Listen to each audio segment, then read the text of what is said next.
Picture's going. Welcome back to Tuxes and Tomahawks. I am Adam Dorito, and today I have the distinct privilege of interviewing Mr. John Fabbricatore, and he is running for Congressional District 6 out here in Colorado against Jason Crow, which is one of the most critical elections in the United States going on right now. John, thank you so much for coming on the show. Hey, thanks for having me on, Adam. So, John, you have made quite the name for yourself over the past several weeks. You've been all over Twitter. You've been hosting, X Spaces and everything else. And talk about your background a little bit for people who don't know. I mean, you have an extensive amount of experience, but only you can really speak to that yourself. So, John, tell me your background and what motivated you to run for Congress. Yeah, I'm a United States Air Force veteran, served in the Air Force as Air Force Security Forces, got out in the mid-'90s, became a federal agent, served as a federal agent for 26 years, most of that time, 23 years of that with Immigration Customs Enforcement.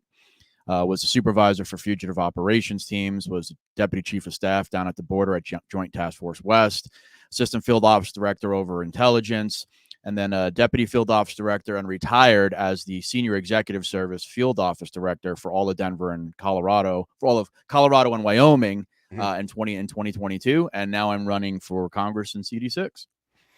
I mean, that's an extensive amount of experience. And you don't see a lot of people like that, like motivated to run for Congress and continue a life of service. But especially with the illegal immigration that's going on now, we have Venezuelan gangs. I mean, I've even seen videos of MS-13 going down to fight the Venezuelan gangs. They're like, they're trying to outpost each other on TikTok and Instagram. And it seems like the local police aren't doing anything. There's all this misinformation coming out from Denver saying it's not an issue. Break it down first. What the hell is going on in Colorado right now with the immigration? The problem really lies in the fact that Colorado is a sanctuary state. Now, I've fought with Governor Polis about this numerous times. Every time I say that, he comes on and says it's not, and then I post a bunch of laws that these Democrats have passed since 2013, making it a sanctuary state. So there are numerous laws that have been codified in the Colorado State Legislature that make this a sanctuary state. Because of that, the state has become a magnet for illegal immigration and criminal illegal immigration. So we have 3 operating cartels within the state of Colorado. Colorado's a nexus because of I-25 and the I-70 corridor. We're about 12 hours from El Paso, so you can shoot up I-25 on El Paso. You can smuggle humans and drugs and everything else through Colorado and then go throughout the rest of the United States along I-70. So, Colorado has become that, and because of that, we've seen these other criminal elements look at Colorado, see that it's a sanctuary state, see that the DAs and the police really are not messing with illegal immigrants and not working with ICE, and they decide that this would be a great hub of operations and a great place for them to come to, continue their criminality that they were doing in their country, and now they're going to come to the United States and do it here. So what we've seen here in Denver and Aurora especially is that you have these groups like Tren de Aragua, young guys that have come across the border. They were not vetted at the border because we don't share criminal intelligence information with Venezuela, so we really don't know who they are. The Border Patrol allows them to come in. Well, it's not the Border Patrol's fault. It's this administration's fault. It's the Biden-Harris administration allows them to come in. They come into Colorado, and they start setting up shop. These are not your regular illegal immigrant who's coming here maybe to look for a job in construction or in agriculture or something else. These guys were criminals in their country. That's what they know how to do. And now they're coming to the United States to continue their job, which is being criminals. And they're doing it pretty well because we're seeing a lot of crimes happen here in Aurora. We're seeing assaults. We're seeing murders. We're seeing apartment complexes being taken over. It's another term that the left keeps hitting me and Councilwoman Danielle Jurinsky about. You get Kyle Clark coming on Channel 9 News going, it's not a takeover. Kyle, I'm not going to argue with you about the semantics in words, okay? The left's definition of a takeover is that these gangs have gone into this building, fortified it, made it into a fortress, and police can't get in. That's not what I see a takeover as. I see a takeover as they've taken away the rights of those residents. They've taken away the rights of U.S. citizens to live peaceably in their domiciles. They have prostitution in these places. They're drug smuggling and selling drugs in these places. Human smuggling is going on. All this stuff is going on in these apartment complexes. That's a takeover. That's a takeover of American values and the American way of life. And that's what we're seeing. And the left needs to stop playing games with words and admit what's going on. And this is what I don't understand. I even tagged this on Twitter the other day and even mentioned you and Valdemar Archuleta, who's running in Congressional District 1. There are Great guy. yeah, it's actually one of my favorite interviews I did a couple weeks ago as well. But what I don't understand is that the disaffected, even state representatives. We have this guy like Javier Mabry or whatever, and he's Yeah. oh, I'm an eviction lawyer, and I'm here to like fight for justice. And this isn't about gangs taking over. You all got played. This is about the elderly or the seniors being taken advantage of with money. I'm like, what planet are you living on? Like, you are supposed to represent the people of Colorado. That's what you claim to be serving. There is blatant evidence of human trafficking, drug use. I mean, there's videos, TikToks all over the place. Go around the regular news media like Kyle Clark, who's obviously lying and can't admit what's going on. There's so much blatant evidence of what's going on, and even like the elected representatives of the state are denying what's going on. And you're one of the only people speaking up and trying to you're out there physically moving people out of their apartments. You know what I mean? Yeah. Like, you were down there. Like, I don't understand how people can believe this disinformation campaign when there's something so incredibly dangerous going on. And I think and correct me if I'm wrong, but you were even talking about in one of your X spaces about these Venezuelan gang members from Tren de Aragua that are coming out here. So a lot of them are ex-military. They're trained. Like, these aren't just your run-of-the-mill guys shooting fentanyl and hanging out, right? Yeah, they came. Some of them are ex-military, some of them are former security guys, and a bunch of them may have even had training from Hamas and Hezbollah. As you and I both know, Hezbollah and Hamas has had training camps in Venezuela since the 2000s. Yep. Maduro invited them in. There's been a lot of cross training with Venezuelans down there with those entities. And it's why our heads need to be on a swivel, man. We have 2A for a reason. United States citizens need to make sure that they can defend themselves. And I'm not saying to go out on the street and be a vigilante. That's not what we do. We allow law enforcement. We allow the right criminal justice organizations to handle stuff. But your self-defense and your self-protection relies with you first. And, we need to make sure that we remain safe, because obviously the government in Colorado is not willing to keep you safe. And that's a good turning point there. Why do local law enforcement who are trying to do the right thing, why do they not have the resources to fight this? Why are they not being allowed to? Why are their officers being paraded on the news to try to make it look like nothing's going on when I've literally been talking to my friends who are sheriffs off, saying, hey, you should do a ride along with us and see how bad it is. Why are even the police not being assisted in this issue in Colorado? Because it's bullshit politics, and that's what it winds up leading to. All of us have leaders and bosses.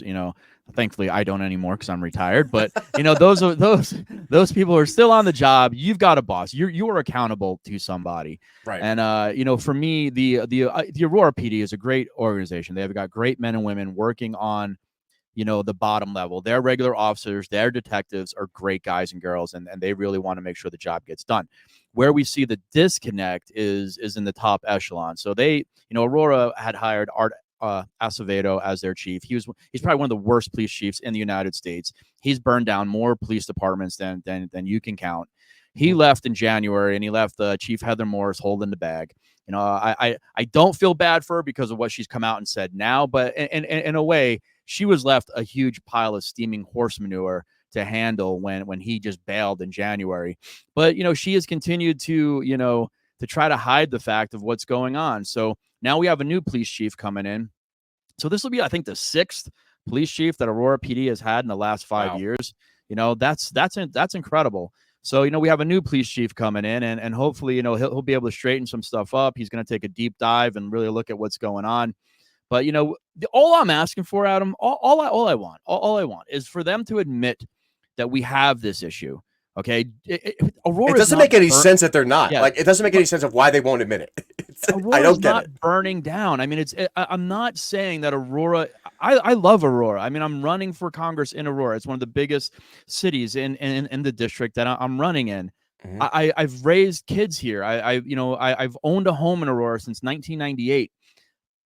It's important for me that we just don't disparage all of Aurora, but we also have to admit the good and the bad. There's great things about Aurora, but there's also this area in Aurora it's been a gang area. It's been a depressed area. And, Mabry comes on and he says these buildings are bad. He's right about that. There are some issues in Aurora that landlords can do better with.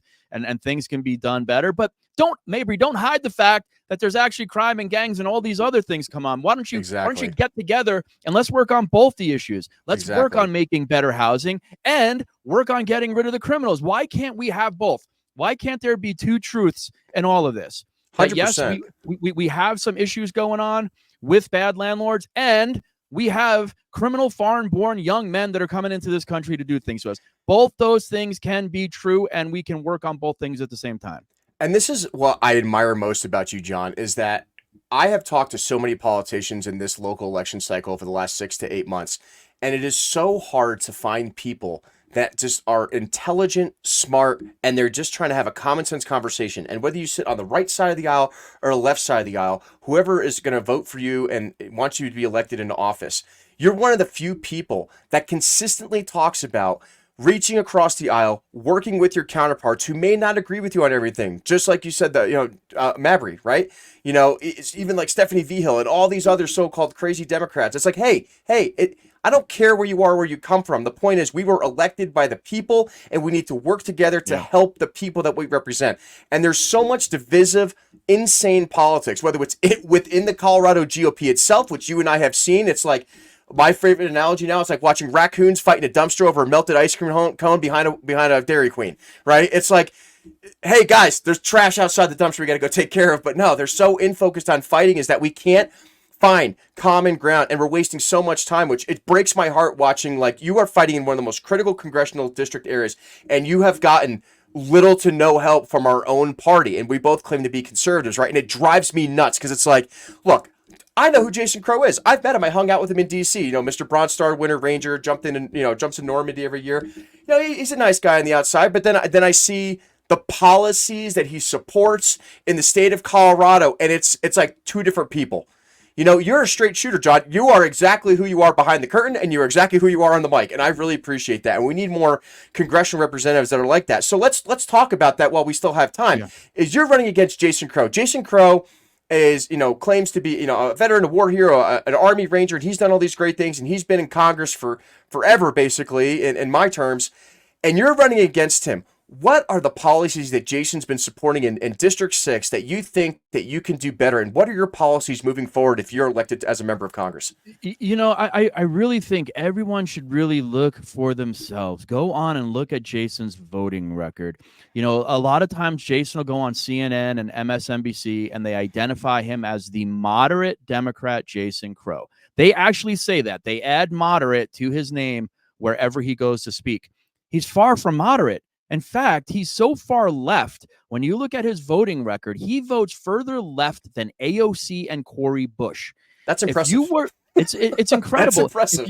If you were to take Nancy Pelosi and Jason Crow, put paper over their names, cover up their names, and show their voting records, it would be the same.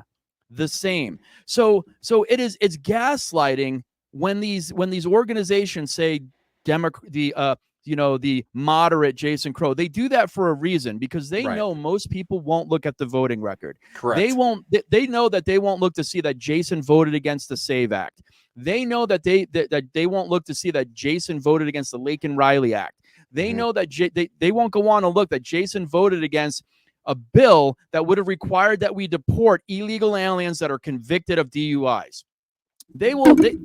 People, mind blowing. Come on, like people are not going to look to see that, and how much money Jason's raising for Ukraine and all these other things. People we're won't just dumping look money into a black hole.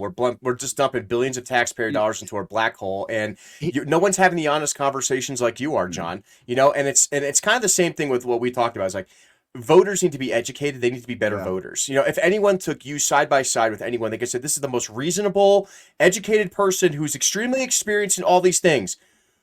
We should definitely elect the other guy. Like, you know what I mean? Like, that's what it comes up to. It makes no sense. It's like, there's no common sense in this voting. It's pure insanity. If we're trying to get Donald Trump elected, he needs the best, smartest people working for him and underneath him. We can't just keep electing yes men. We have to look at voting records. We have to be critical of the issues that are facing our state. Because if we're not, like I said, we're just going to keep on going with the raccoons and the melted ice cream count. You know what I mean? Yeah, no, it's a mess, and they always say low IQ voters or whatever. And I don't like that term. It's stupid. Like Mhm. it's not that people have low IQs. It's just that they don't know how to pay attention to politics. Agreed. It's not that these people aren't smart. They just to them politics is just, oh, this is this guy, this is this guy, and they don't really they're not really looking and diving into what really makes the person that they voted for. What they see in Jason is they see a guy with a nice smile, well kept man who can talk well. He is a ranger. I Mhm. will never disparage Jason's military service as No. a veteran. You're a Yeah. veteran. Yep. I'm not going to attack him on his service, dude. Like he did what he did. He Yeah, as earned long as his he's not money. pulling a waltz and Yeah. lying about his No, rank and yeah. actually what he did. Other than that, you're good, man. We Yeah. all don't like stolen valor as Yeah. long as Jason hasn't, Mm-mm. but Yeah. you and I have both been in the military. We know that there are lefties in the military too, Oh man. yeah, absolutely. We are a microcosm of the rest of the United States, all of us in the military. And we've got people that are severely on the left and we've got people severely on the right. We got people down the middle in the military. And the thing with Jason is, look, he's severely to the left, man. He wants to take your guns away. He wants to do a lot of things that Nancy Pelosi wants to do. And, if you want that kept up, if you want your 2A rights taken away, if you want your First Amendment rights tampered with, vote for Jason. If not, if you want the other things, if you want a constitutional guy, if you want a guy who's going to break it down the middle and try to work with the other side of the aisle, but not be taken advantage of, and not allow criminals to be in the United States and make this place a safer place, and John Fabbricatore is your guy. So really look up the two of us and make that decision based on the information that you can gather. And I just believe I'm the better candidate at that point.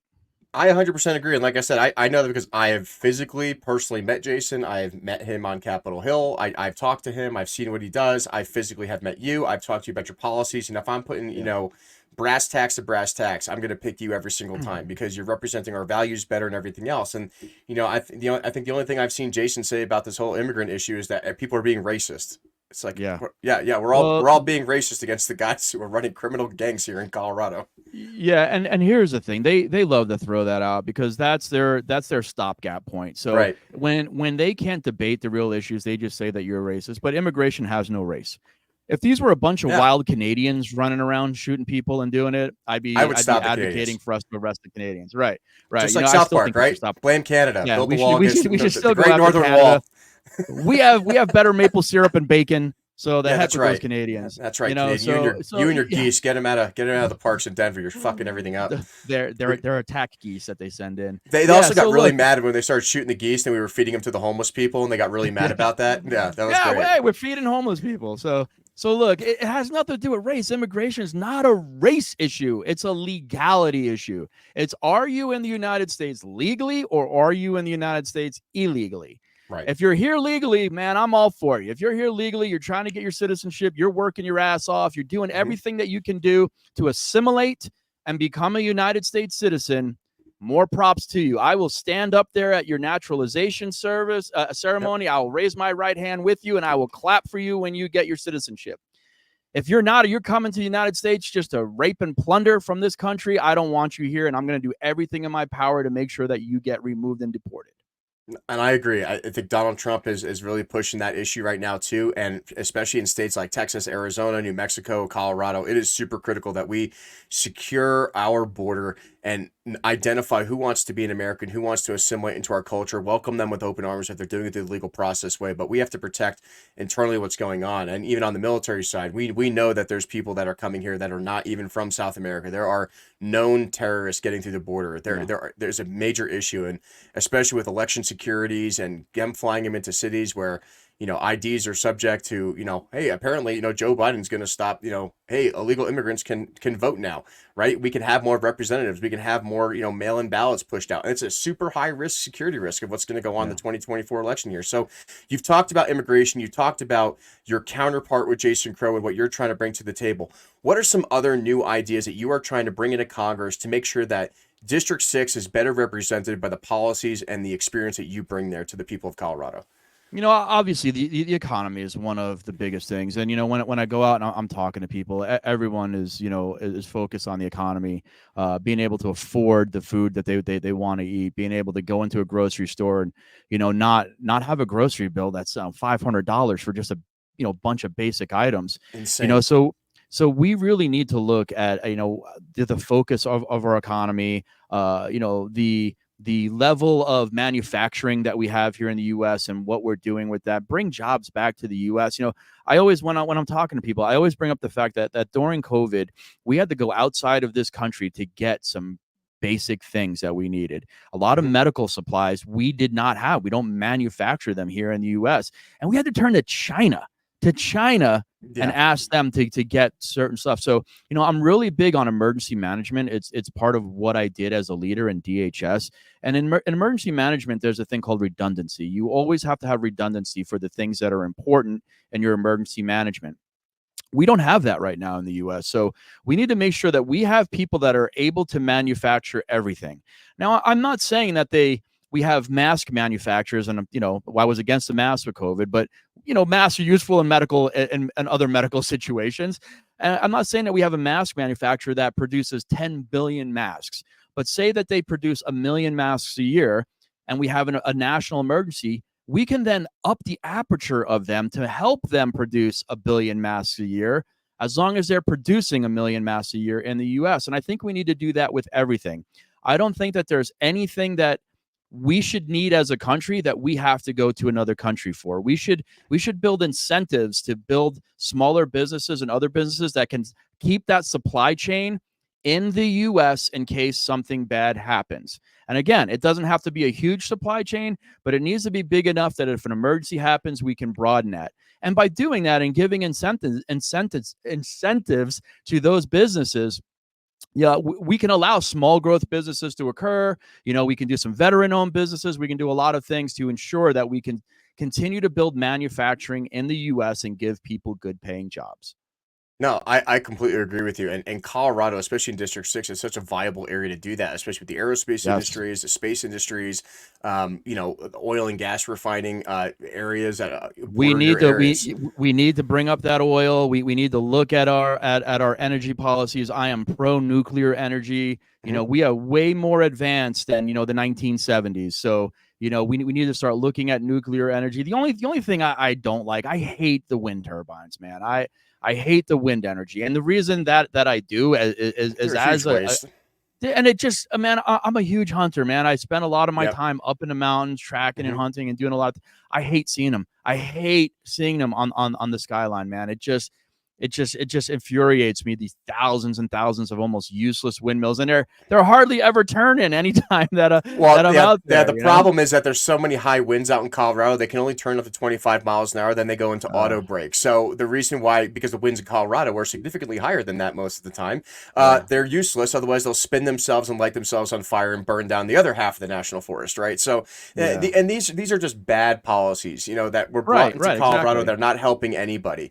Right. I mean, yeah, there's an argument for micro grids where you can actually have solar Sure. panels on roofs of buildings that already exist. You have a small modular nuclear reactor that does the base load, and you got clean Yep. natural gas that helps fuel the vehicles and the jet Absolutely. and run the jet fuel. Right? There's a common sense approach to integrating green energy with conventional energy sources and nuclear to make it all work. But putting all your eggs in one basket, like for example, I think one thing that's killing the area in Aurora, even out of DIA, is that at first, years ago, you could just go buy solar panels and put them in your house, and then you can get a Yeah. discount on your energy. Well, the problem is, Excel Energy came in and they said, nope, we're losing too much money, people selling back the energy. So we're going to build our own solar panel field out east of DIA, make it massive, and then there is no discounts on solar anymore, and then you're going to pay us back for the solar energy that has no storage, that's useless during peak hours because there's no way to use it, right? So Yeah. it's just bad energy It's a policy in the scam. state of It's a Colorado. It's scam. a It's a scam. scam. Yeah.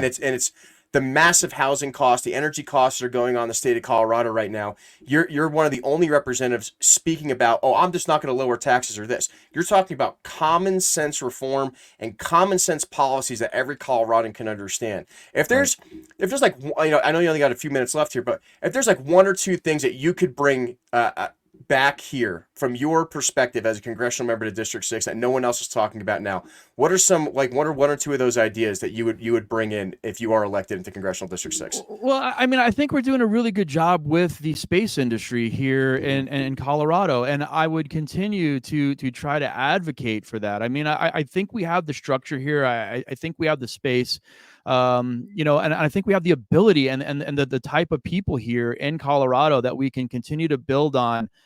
Kind of that futuristic network of where are we going to go with space travel, space exploration, and all these other things. And I would like to make sure if I get into Congress that Colorado continues to be a leader in that area, and that we continue to focus on building up the job base in this state in an advanced way. Not just, I mean, agriculture is highly important here, and we need to make sure agriculture stays in Colorado, and we need to make sure that our farms are profitable and we're doing the right things for our farmers.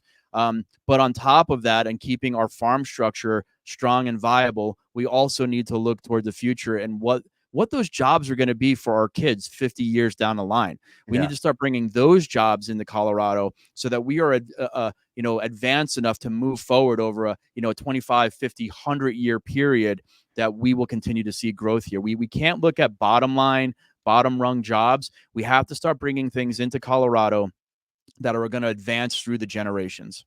I agree, and I think one thing that adds to that, I think that would be really critical to work with in your congressional district, is water rights and bringing more water into Colorado, because that is a major threat right now. As a water guy, is the Western Slope water supply to the Eastern Plains and out here on the Front Range, and we're having a lot of people move into the great state of Colorado, and we are actually running out of resources because there's so much government red tape on diverting that water and building more reservoirs and making sure the agricultural communities and all of our communities can have safe drinking water and agricultural water too. And that's something I'm really excited to see you work with when you're in Congress and you can start working with these people. So John, I know you don't have a lot of time. You're a really busy guy, and I appreciate all your time. I mean, if you want to do like 5 more minutes, if you got a couple of questions. Yeah, for sure. So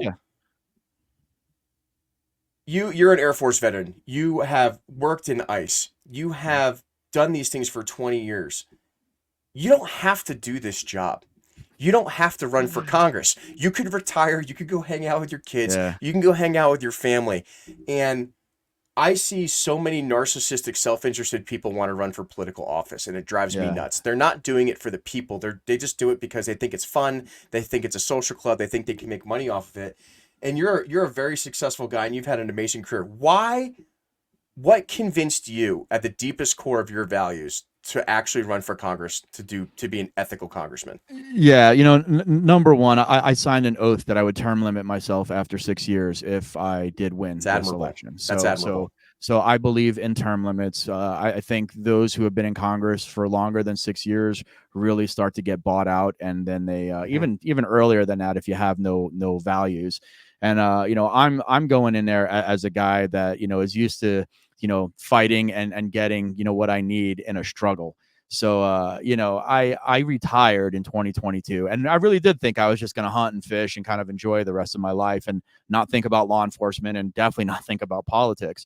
But after being home for just a few days, man, I just looked at myself in a mirror and I said, man, this country still needs you to work your ass off, man. Like you can't be 50 years old, retired and saying, oh, the hell with everything that's going on. I still have a younger daughter. My son, who is much older, just had a baby, so now I'm a grandfather.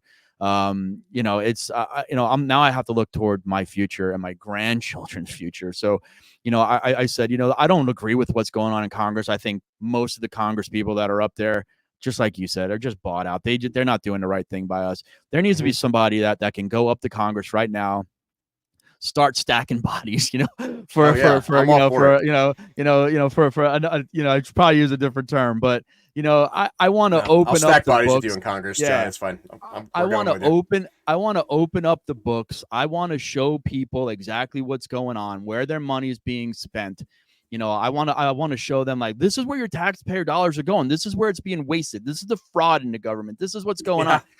I think that's the best thing I can do as a freshman congressman, is go in there and say, no, enough of this crap. I'm not signing this bill. I'm not doing this until you start saving the taxpayer some money, until you stop stealing from us and fleecing the taxpayer. this isn't what we're getting. A lot of people don't, especially in politics, don't want to hear me say that because No, they don't. they love the table that they're sitting at and the kickbacks that they're getting. But that's not what John Fabbricatore wants, and I don't think that's what most of us Americans want. No, I agree. I call this the new founding fathers, right? You're willing to sacrifice your life, your land, your family, your freedom, and everything in order to preserve the Constitution of the United States against all enemies, foreign and domestic. And you are literally one of the very few people that talks about these points versus like, we're going to talk about freedom and democracy and saving. Shut up. You live in a constitutional republic. We don't live in a democracy. Like, you know what I mean? But they don't even understand their own country and how it works, right? And it is extremely admirable that, one, you do believe in term limits and you are going to term limit yourself to 6 years. You're going to go in there and you're going to actually do what Elon Musk wants to do basically under Trump, is start cutting the government fat, giving the money back to the taxpayer, making it more beneficial for us as Americans. And I think that's so admirable, and this is why I fully support you in everything that you're doing. So where can people find you to support you? How can they help John Fabbricatore get elected to Colorado Congressional District 6 to beat Jason Crow? Yeah, number one, please go to my campaign website. Just a few dollars helps me out. I'm still trying to buy some ad space, get some ads revenue so that I can get on some radio and TV stuff. So you can go to johnfab4congress.com. That's JOHNFABB, the first 4 letters of my last name, the number 4, and then Congress. So John Fab for Congress, or if you want to write it all out, it's John Fabbricatore for Congress, FOR Congress. And you can go there. You can look up a little bit more about my background, see some of the stuff I'm doing. You can also follow me on X. And on X, I'm at John, the letter E, then underscore FABB. I put a lot of stuff on X. I'm constantly fighting with a bunch of dummies out there, but Yeah, I gotta do what I gotta do. I'm one of those guys. I'm always punching back, dude. And I a lot of people. I mean, you are an MMA fighter, so it's expected of you, John. I'm a former MMA guy. I had 8 MMA fights, over like 32 boxing matches, but I'm 52 years old now. All I do is I do train, but I ain't fighting anymore. But I am that guy that punches back. A lot of consultants tell me that I shouldn't do that. I should be. But look, I'm tired of giving up. I'm tired of Republicans giving up. I'm tired of Republicans not fighting back. That's not the party that we were. And I'm gonna punch back. And if you say stupid shit, I'm gonna call you out on it. So it has to be that way. No, that's great. And I really appreciate the friendship we developed over the last couple months and trying to help you out and going to these meetings and not only trying to save this country, but trying to save our own state and then and even below that, trying to save our own party. I mean, whatever it takes, man, we need ethical, moral people to be in office. And I think you're one of those moral and ethical conservatives, and we need you as bad as anybody else that's running for those seats. So thanks, Adam. I really appreciate it. Thanks for having me on. No, and thank you for your time, John. And like I said, go out there, support, John, find him on X, get him on his website, throw him as much money as you can, like strippers down at the Diamond Cabaret in here in Denver. All right, let's make it rain for John. All right, thanks again, John. Right. I appreciate your time. Thanks, Adam. Have a good day. Bye. You too.